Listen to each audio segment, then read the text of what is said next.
Author and international trainer, Nicholas Hill. I've always said over the years, you lead people and you manage projects.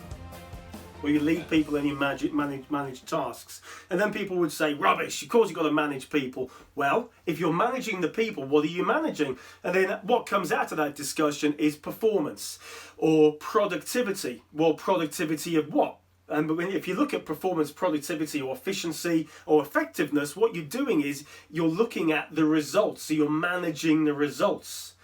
But you lead the person, and you lead the person, I'm using your word, inspiration, or one of the more common words, which would be influence. And certainly Ken Blanchard and John Maxwell would say, certainly John Maxwell would say leadership is all about influence. If you cannot develop or have the skill of influence, get out of leadership. Are you also leading the idea generation, meaning that you're independent of groupthink? Does that make sense?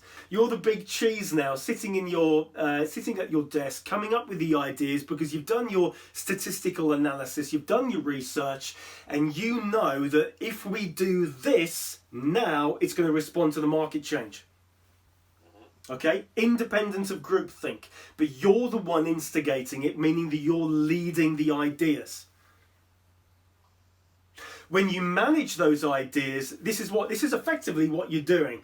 You're moving the ideas around. Okay, so you're leading the ideas. You're coming up with the genius, the vision. You're being the visionary, but then you're managing those ideas and using that word again, delineating them or discriminating between the ideas, which means you sort the wheat from the chaff.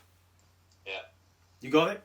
So by leading the change, it's not just about leading the people in this context, okay, Walker? This is about leading the ideas, leading the planning. We've looked at the theory of planning. If we had now put that in practice, you and I, if we were on the same team, we would brainstorm, come up with the plan, the actual actionable plan that would work on, of course, the practical and pragmatic plan. Now we've got the timeline, haven't we? Step 7. Yeah. We know when we're going to start. Now we say, okay, we've got to make sure it happens, which is all about the motivation and drive, which comes as a result of the planning. Enroll on this masterclass now to influence your output, growth, change and culture. Enroll now at nicholashill.com or call 0345 678 9900.